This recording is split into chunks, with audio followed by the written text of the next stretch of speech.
On our recent visit to Canada, Ahlulbayt TV were invited to the Islamic community of Afghans, a vibrant, close-knit community established in 1989 in the town of Scarborough, south of Toronto. The community prides itself for attracting lots of youth while maintaining strong traditional roots. We caught up with Aziz Shah Samand, the vice president of the community, to find out how everything began.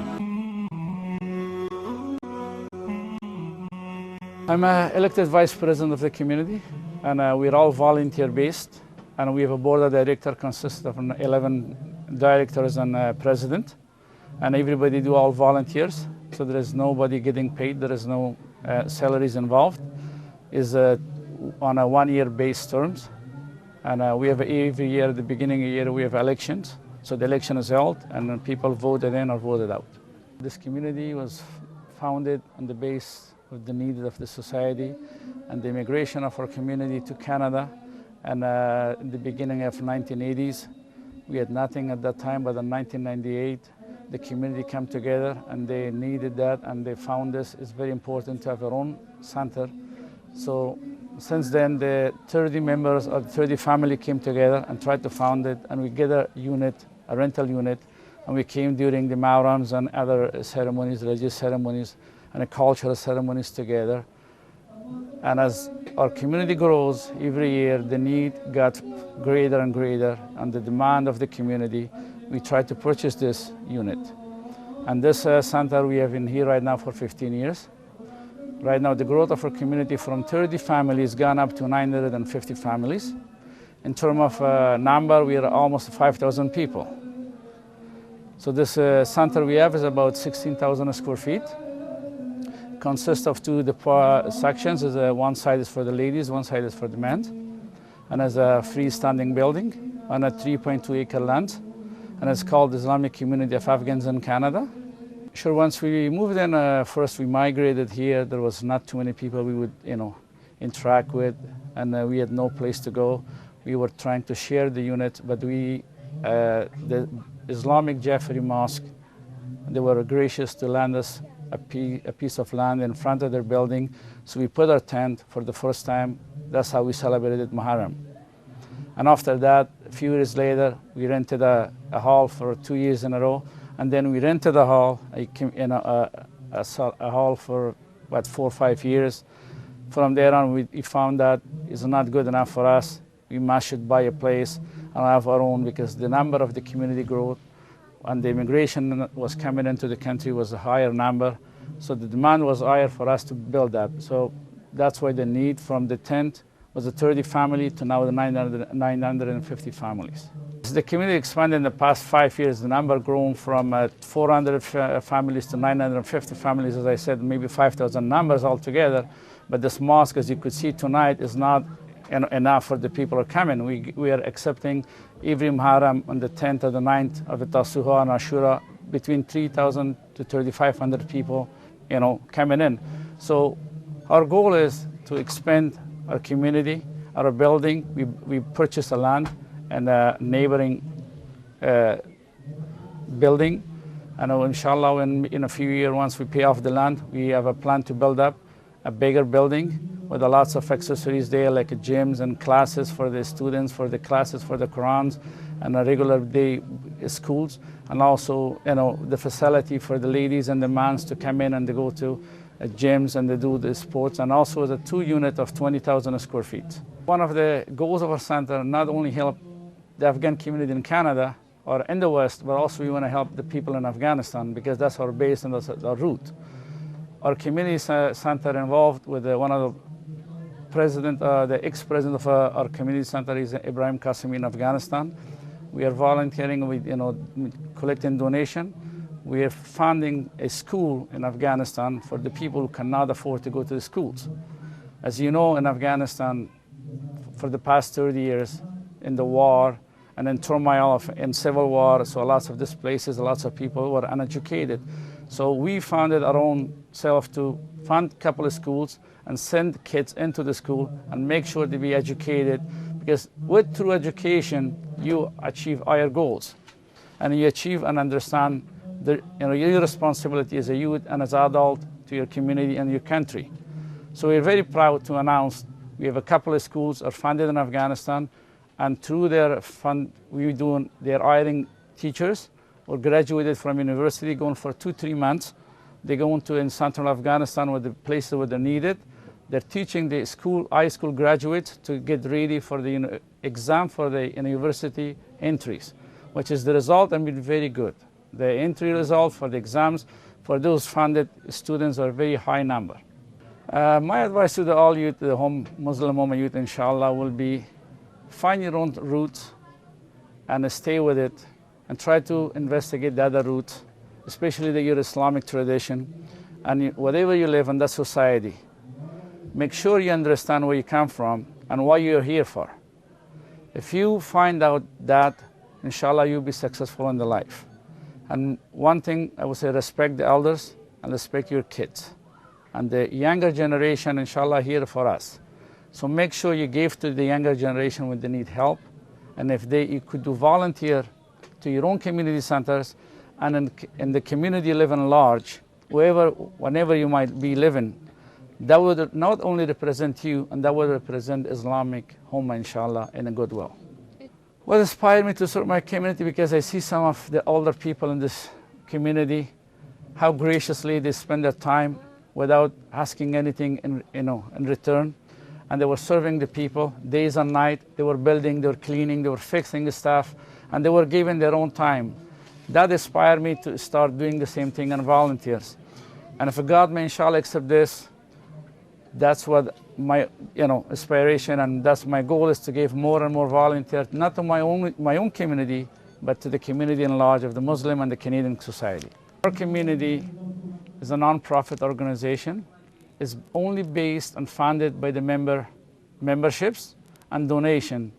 And we have a Saturday school here for Diniyat and Farsi, and it's 160 students every Saturday comes here. And as inshallah, the number is growing. And if any brother and sister out there hearing my voice and seeing me, if they want to help to build this new mosque, inshallah, which we are planning to build, they could contact us and to donate with us. And that will be greatly appreciated. Thank you, inshallah. Thanks for you coming and giving us opportunity to be on show. The Afghan Center has come a long way since its inception. The community is bustling and is full of life. We then had a chance to speak to one of the founding family members of the mosque. My name is Muhammad Naeem Farzam.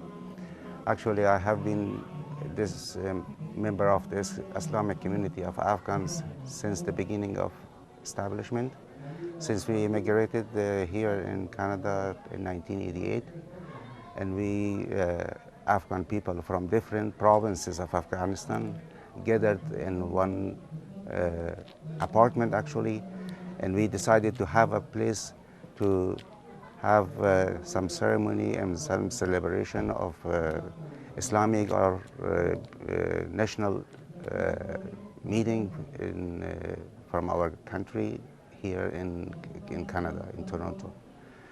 And the first place was actually an apartment, and in that place we had many people from different parts of Afghanistan, from the central, from the east, from the west, and all Kabul also. And the first Muharram, which was here, we were in the City Hall, I think, in North York. Before that, we had, the place like a tent in Jaffrey Center, and we were very pleased to have a very Shia Islamic community in Toronto, and we have majlis during that years in the following years. We tried our best to collect money from all members and some people who wanted to donate to the Islamic Center, and we were successful actually in this process. And now we have, alhamdulillah, the place in the center after 23 or 4 years. Every community's primary concern is its youth. They are the future and will one day be the leaders of the community. Their presence ensures the vibrancy of the community. They bring the energy and the vision for the future. Atifa Rasool is the head of the community's youth body. My name is Atifa, and our youth group is called the Afghan Youth Committee, also known as ACE. We do a large variety of programs and activities for our youth. It ranges from cultural programs where our New Year is called Nowruz, so we have a family Nowruz program. We have family picnics in the summer. We have the other group of activities that we do is educational. So we bring in speakers from all over the world. So Haj Hassanain Rajabali has been here, Sayyid Umar Nakshwani, Sister Nicole Kareri, our Muharram speaker Sheikh Hanif Mohammed, Sayyid Saleh Qazwini. We've Brother Ali Najjar from Reborn. We've really tried to incorporate a large variety and vast of speakers. We do a lot of social programs, so things like skating, skiing, movie night, bowling. And we also do unity events, I guess you can say. So we just try to cater to have programs that'll address the needs of our youth here. So it's always changing. It's every year we have a meeting where we come up with all the different programs that we want to host. Yeah. So for every Muharram and Ramadan, we have an English speaker as part of our program who speaks in the main hall, and then we have a Q&A session, like you mentioned, in the youth room. The point of that is to really give the youth an environment where they're comfortable to ask any question that they can out of the speaker, and we find that's an extremely valuable part of our program. And it's any speaker we bring in, it's explained that that has to get done every night, because a lot of the questions the youth have, they're not going to ask in the main hall when their mom and their dad and their aunt are sitting in front of them and it's such a large space. But with these type of things, they ask very critical questions that sometimes may be repetitive, but it's things that impact their life daily, and it's difficult being a Muslim in a Western society, so it gives them the opportunity to ask all these questions. And we've seen the benefits of it. We've had people tell us they love that part of it. It's something that we value greatly. I think it's absolutely critical for the youth to be active within the community, because I'm not sure if you've had a chance to go into the main hall, but both in the sister side and the brother side, at least 60% of it are the youth. So our community is very youth driven. Who's to know best what the youth want than the youth? So if we want something, we're going to have to be the ones that are going to have to cater to it. And as cliche as this sounds, we are the future. So we have to take it within our own hands and make change happen. First and foremost, it is to please Allah. Second, the main source of inspiration for me is the ability we've had to create a sense of community for the youth. I've grown up here. I've been here for a very long time. Growing up, this community is full of immigrants, so it's all our parents all migrated here. Growing up here, I didn't have a lot of family. I didn't have that sense of community. It's very difficult. You're Muslim, you're Afghan, you're Canadian. How do you blend all that in? And each community has those unique problems that no one else could really, not problems, but issues that no one else could really address, but like a center like this. I think what we've been able to do is to really create a sense of community for the youth, and it's beautiful to see it, because it's something I wish that I had the ability to have that sense of belonging when I was younger, but it wasn't there when I was young. But alhamdulillah, we've been able to provide it for the youth here, and it's beautiful when you see it every time we have an event, and that's really what keeps me going. For the past year or so, we've been really focusing in on driving this message of unity. I started on about 3 years ago. This is my third term, and I really wanted to break those barriers that we've had beyond our own mosque. It started small, but alhamdulillah, for the past year and a half, the youth in the GTA, which is also the Greater Toronto area, have been extremely active. We started off the year, we did a joint event with the Masmin youth group and a few other youth groups, featuring actually the London youth. We had Nuri Sardar, Ali Fadil, and Ali Najjar from Reborn. It was a fabulous event. The turnout was great. People loved it. We built on that, and we had a Eid picnic with all the other youth groups, and again, like, the response was very overwhelming and it was very motivating. We built on that, and we had a Eid banquet with Hajj Hassan and Rajbali. So it was my group, Al-Huda, which is the Lebanese group in Toronto, and Mahdi's youth group, which is the Persian youth group.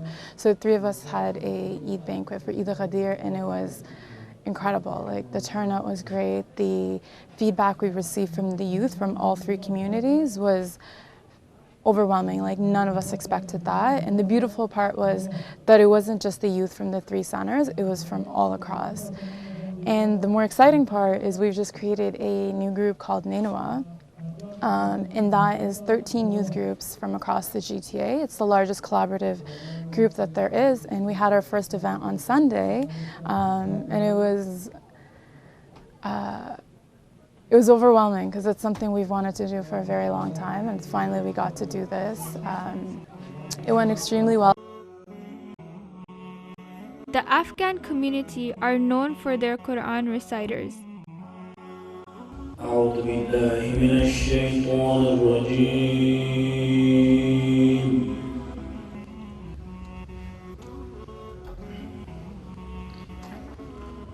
بسم الله الرحمن الرحيم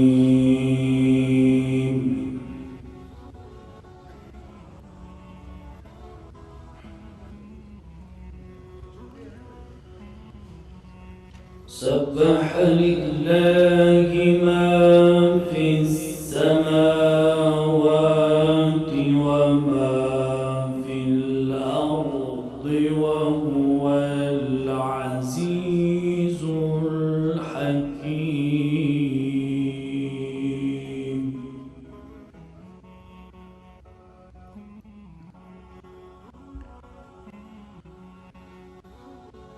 يا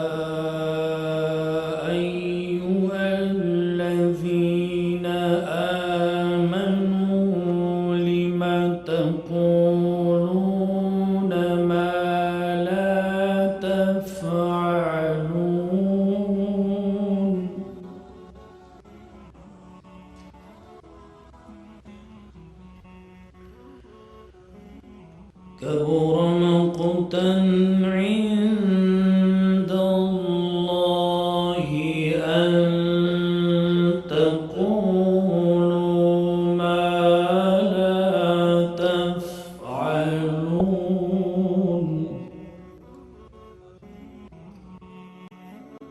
Generation after generation, they have produced some of the best reciters, despite Arabic being a second and often third language.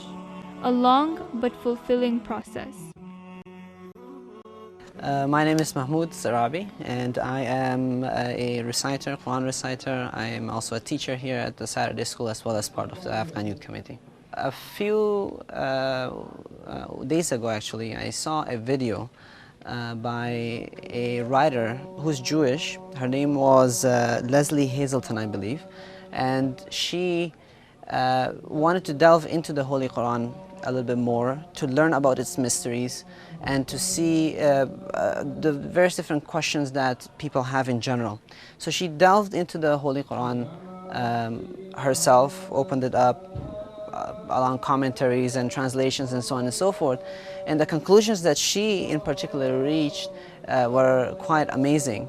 And she said that, you know, the Quran is hypnotic in its nature, it's incantatory.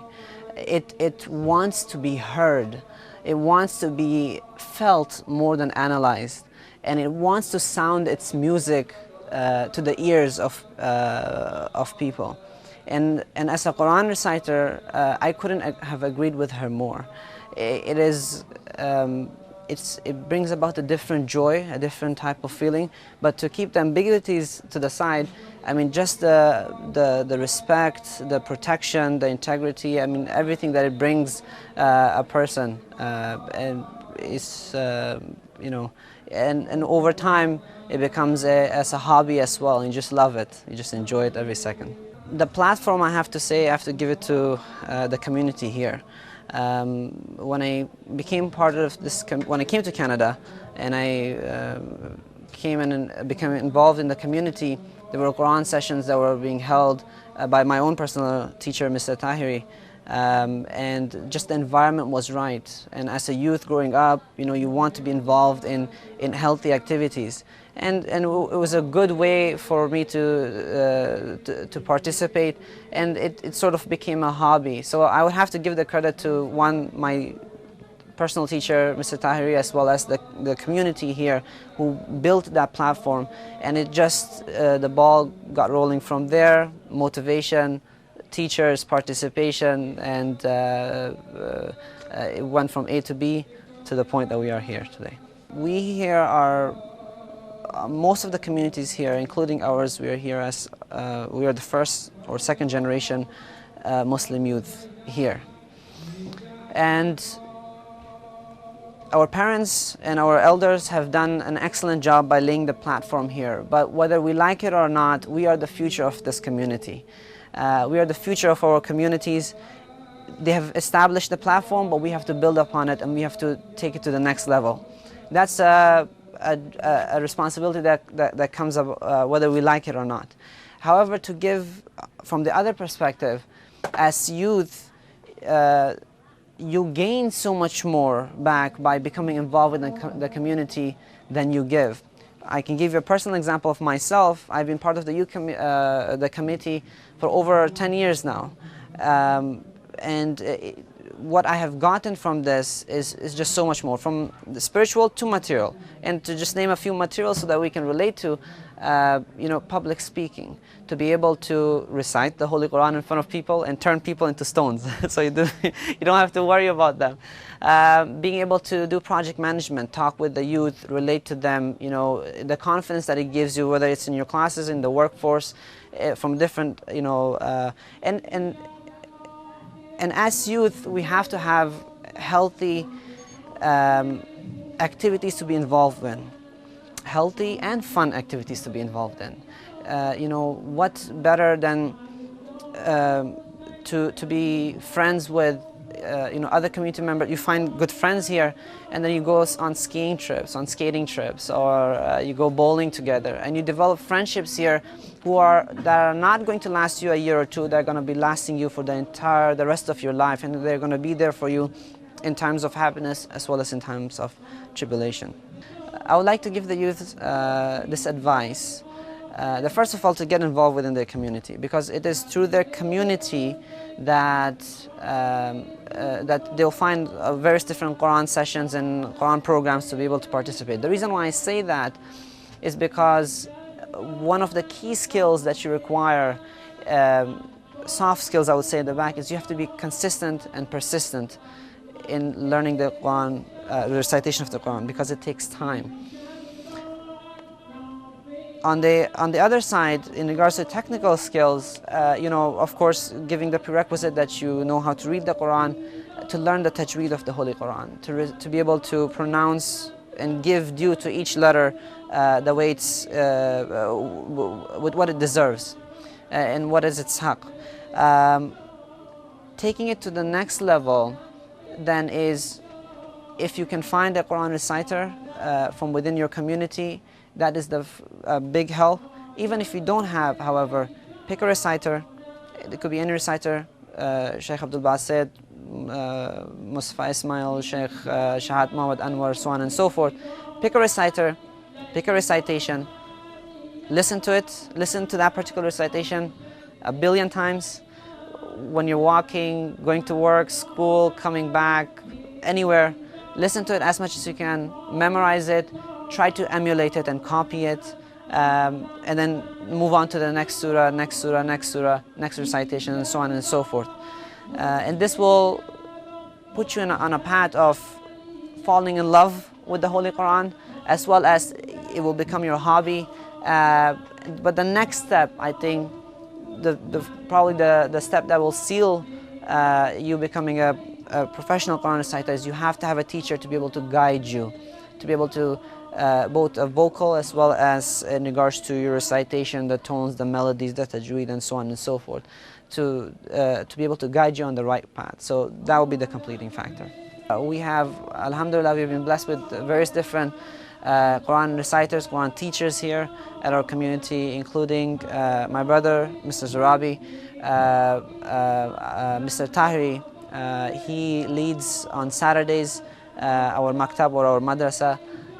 He's the head of the Quran learning, and we have classes for the youth of various different levels. On Thursdays, he also leads classes, as well as on Saturdays. I also have classes which I teach. On Saturday evenings, we have Mr. Alizada, who also holds classes. So we have various different programs throughout the week to be able to serve not only members of our community, but also other community members from other people from other communities that also participate in our Quran sessions to come and learn. So if there are people within the GTA and they would like to participate, Thursday evenings, Saturdays, or Saturday evenings are the days to drop by. The center itself has various programs and facilities dedicated to the betterment of the community.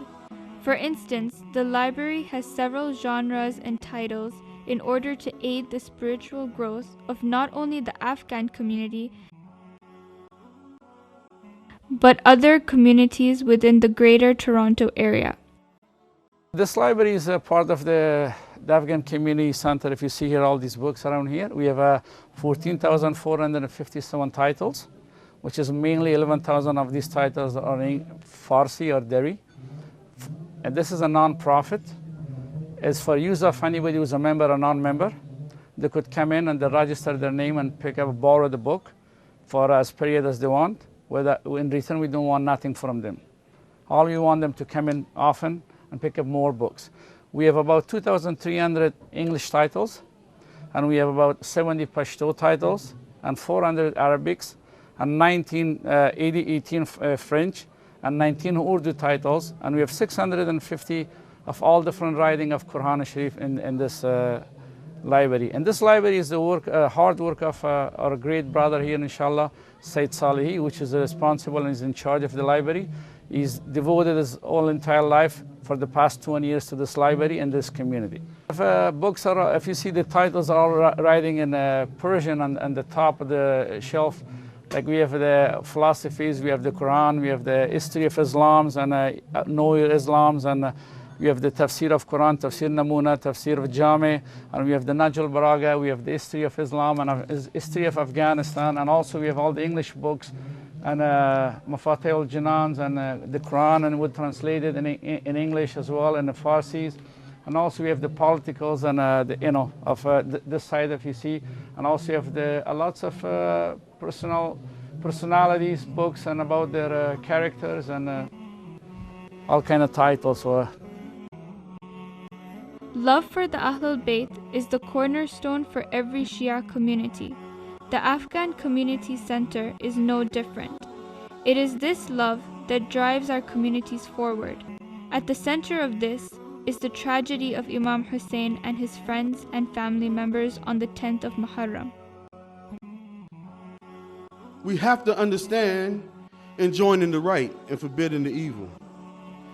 Imam Muhammad Baqi alayhi salatu wasalam said that God the Almighty revealed the following to Prophet Shuaib. The Afghan community of Canada hold majalis in both English and Farsi, drawing people from all over Toronto to mark the sacrifice of Imam Hussein. I think the biggest lesson that we can get from Imam Hussein's sacrifice was his unconditional love for Allah.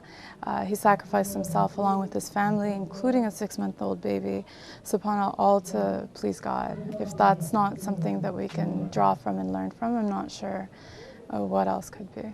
Imam Hussein alayhi salam, like they say, قُلْ إِنَّ صَلَاتِي بِسْمِ اللَّهِ الرَّحْمَنِ الرَّحِيمِ قُلْ إِنَّ صَلَاتِي وَنُسُكِي وَمَحْيَايَ وَمَمَاتِي لِلَّهِ رَبِّ الْعَالَمِينَ. He sacrificed his whole money, life, possessions, family, everything for the sake of Allah. And precisely for no other reason but to preserve Islam and preserve this Holy Quran. And it is our duty, I believe, that he sacrificed his life. We can dedicate a portion of our life to learn the Quran in the best of ways, and especially if we can in recitation, so that we can sound, so that we can chant its tunes to the ears of people and mesmerize them. And I think we owe it to Imam Hussein alayhi salam and Allah to be able to do that. The lessons we could take from Imam Hussein alayhi salam's life and these nights and days, I think the nights of sacrifices, the nights you should put yourself not ahead of anybody else, put other people ahead of you. If there is a people who need, and there is something you have to stand up against and say, and a tyrant, you say it straight up, you're wrong, you must say that wrong. And please do not do that in a way which you could hurt other people. Do it in a way of Imam Hussein, do it in a way in Ahlulbayt. The way they did it for us, they're our heroes, and they are what we are looking up to.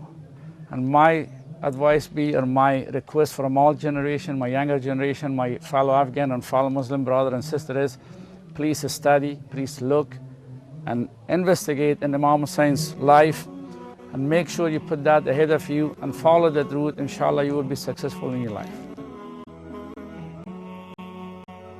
The Afghan community of Toronto runs like a family. All the members share a close affinity with each other and the love of the Ahlulbayt.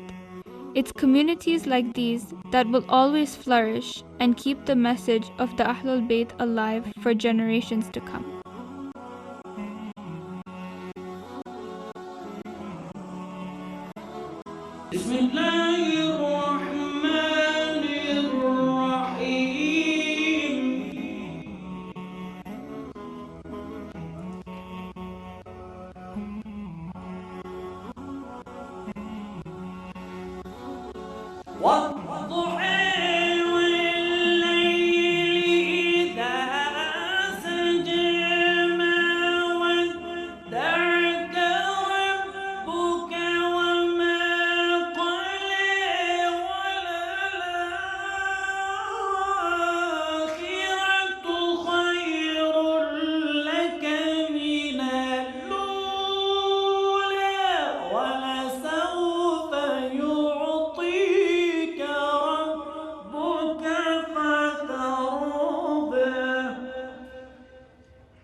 وإلى ربك فارغب صدق الله العلي العظيم